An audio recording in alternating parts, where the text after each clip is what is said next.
14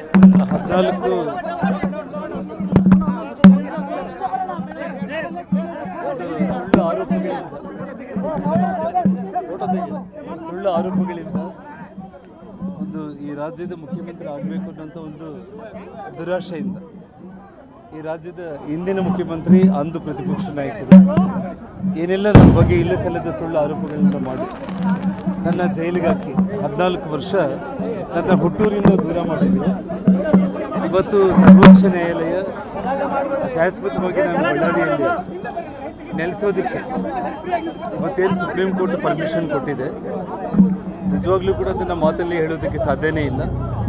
ಆ ಭಗವಂತ ಇವತ್ತು ನಮ್ಮ ಅಲ್ಲಿಪುರಿ ತಾತ ಆಗಿರ್ಬೋದು, ಬಳ್ಳಾರಿ ತಾಯಿ ದುರ್ಗಮ್ಮ ಆಗಿರ್ಬೋದು, ಅಂಜನಾದ್ರಿ ಹನುಮಂತ ಎಲ್ಲರ ಆಶೀರ್ವಾದದಿಂದ ಇವತ್ತು ನನ್ನ ಹುಟ್ಟೂರಿಗೆ ನಾನು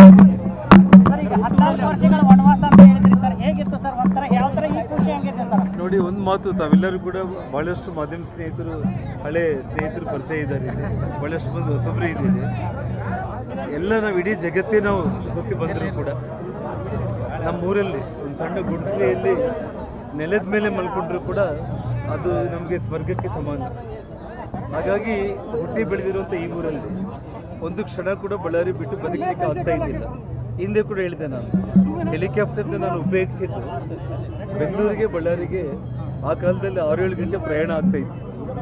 ಕೇವಲ 2 ತಾಸಲ್ಲಿ ನಾನು ಹೋಗಿ ಬರೋದ್ರಿಂದ ಸುಮಾರು 10 ಗಂಟೆಗಳ ಕಾಲ ನನ್ನ ಬಳ್ಳಾರಿ ಜನರ ಜೊತೆ, ನನ್ನ ಕಾರ್ಯಕರ್ತರ ಜೊತೆ ನನ್ನ ಕಾಲ ಕಳಿಬಹುದು ಅನ್ನುವಂಥ ಒಂದು ವಿಚಾರಕ್ಕೆ ಒಂದು 20 ಕೋಟಿ ಬೆಲೆ ಮಾಡೋ ಒಂದು ಹೆಲಿಕಾಪ್ಟರ್ನ ಸುಮಾರು ಅಂದರೆ ಅದನ್ನು ತುಂಬ ಒಂದು ಖಳನಾಯಕ ರೀತಿಯಲ್ಲಿ ಇಡೀ ರಾಜ್ಯದಲ್ಲಿ ಅಂದಿನ ಪ್ರತಿಪಕ್ಷ ನಾಯಕರು ಬೆಂಬಲಿಸಿ ಅವರೆಲ್ಲ ಏನು ಮಾಡಿದ್ದಾರೆ ಇವತ್ತು ತಮ್ಮ ಕಣ್ಣಾರೆ ತಾವೇ ನೋಡ್ತಾ ಇದ್ದೀರಿ.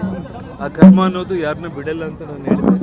ಇವತ್ತು ನನ್ನೂರಿಗೆ ನಾನು ಬಂದಿದ್ದೇನೆ, ಅವ್ರ ಊರನ್ನು ಅವ್ರು ಬಿಡೋ ಸಮಯ ಬಹಳ ಹತ್ತಿರಕ್ಕೆ ಬಂದಿದೆ. ಖಂಡಿತವಾಗ್ಲೂ ಕೂಡ ನೋಡಿ, ನನಗೆ ತಮ್ಮೆಲ್ಲರೂ ಕೂಡ ಮೊದಲಿಂದ ಕೂಡ ಗೊತ್ತು, ಶ್ರೀನಿವಾಸ್ ನಿಮಗೂ ಸೀನಿಯರ್ ಇದ್ದಾರೆ. ಕರ್ನಾಟಕದಲ್ಲಿ ಬೆಂಗಳೂರು ಮಹಾನಗರ ನಂತರ ಅತಿ ದೊಡ್ಡ ಮಹಾನಗರ ಆಗೋದಕ್ಕೆ ಭೌಗೋಳಿಕವಾಗಿ ಕೇವಲ ಬಳ್ಳಾರಿಗೆ ಮಾತ್ರ ಇಡೀ ಕರ್ನಾಟಕದಲ್ಲಿ ಅವಕಾಶ ಇರುವಂಥದ್ದು. ನಾನು ಹೇಳಿದ ಮೈಸೂರಿಗೆ ತಂದೆಯಾಗಿರುವಂಥ ಇತಿಮಿತಿಗಳಿದೆ. ಫಾರೆಸ್ಟ್ ಆಗಿರ್ಬೋದು, ನದಿಗಳಾಗಿರ್ಬೋದು, ಬೆಳಗಾವಿಗೆ ಕೆಲವೊಂದು ಸಮಸ್ಯೆಗಳಿರ್ಬೋದು, ಅಥವಾ ಈ ರೀತಿ ನಾವು ತಗೊಂಡಾಗ ನಮ್ಮ ಬಳ್ಳಾರಿಗೆ ಸುತ್ತಮುತ್ತಲ ಎಲ್ಲ ರೀತಿಯಲ್ಲಿ ತಗೊಂಡು ಕೂಡ ಭೌಗೋಳಿಕವಾಗಿ ಒಂದು ದೊಡ್ಡ ಮಹಾನಗರ ಆಗೋದಕ್ಕೆ ಇಲ್ಲಿನ ಸಂಪತ್ತು, ಇಲ್ಲಿನ ಖನಿಜ ಸಂಪತ್ತು, ಇಂಡಸ್ಟ್ರೀಸ್.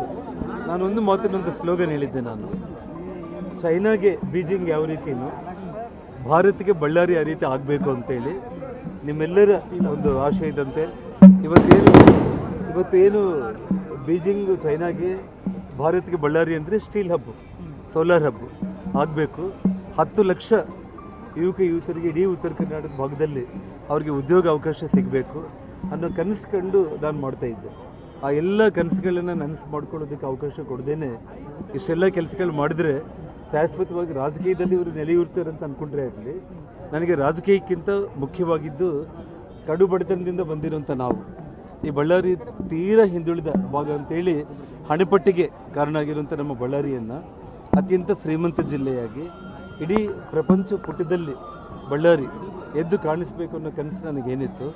ತಮ್ಮೆಲ್ಲರ ಆಶೀರ್ವಾದದಿಂದ, ಬಳ್ಳಾರಿ ಜನತೆಯ ಆಶೀರ್ವಾದದಿಂದ, ಅಖಂಡ ಜಿಲ್ಲೆಯ ಜನರ ಆಶೀರ್ವಾದದಿಂದ ಖಂಡಿತವಾಗ್ಲೂ ಕೂಡ ಆ ಭಗವಂತ ನನಗೆ ಆರೋಗ್ಯ ಆಯುಷ್ಯ ಅನ್ನೋದು ಒಂದೇ ಕೊಡಬೇಕು. ಬಿಟ್ಟರೆ ನನ್ನ ಕನಸನ್ನು ನನಸು 100ಕ್ಕೆ 100 ನಾನು ಮಾಡೇ ಮಾಡ್ತೇನೆ. ಬಳ್ಳಾರಿ ಚಿತ್ರ 2000 ನಂತರ ಸಂಪೂರ್ಣವಾಗಿ ಬದಲಾಗಿದೆ.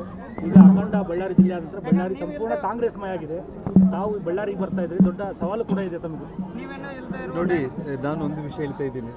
ಒಂದು ಕಾಲದಲ್ಲಿ ಬಳ್ಳಾರಿಯಲ್ಲಿ ಗ್ರಾಮ ಪಂಚಾಯಿತಿ ಸದಸ್ಯರು ಕೂಡ ಇಲ್ಲದೇ ಇರುವಂಥ ಈ ಜಿಲ್ಲೆಯಲ್ಲಿ 189 ಗ್ರಾಮ ಪಂಚಾಯಿತಿಗಳಲ್ಲಿ ಕೂಡ ಅಧಿಕಾರವನ್ನು ಕೈಗೊಂಡು ಪುರಸಭೆಗಳಲ್ಲಿ, ಪಟ್ಟಣ ಸಭೆಗಳಲ್ಲಿ, ನಗರಸಭೆಗಳಲ್ಲಿ, ಬಳ್ಳಾರಿ ಮಹಾನಗರ ಪಾಲಿಕೆಯಲ್ಲಿ ಇಡೀ ಕರ್ನಾಟಕ ರಾಜ್ಯದಲ್ಲಿ ಮೊದಲ ಜಿಲ್ಲಾ ಪಂಚಾಯತ್ ಬಳ್ಳಾರಿಯನ್ನು ಹೆಗ್ಗಳಿಕೆಗೂ ನಾನು ಇವತ್ತು ಏನು ಕಷ್ಟಪಟ್ಟು ಇವತ್ತು ನಾವೆಲ್ಲರೂ ಕೂಡ ಅಭಿವೃದ್ಧಿ ಮಾಡಿದ್ದೀವಿ.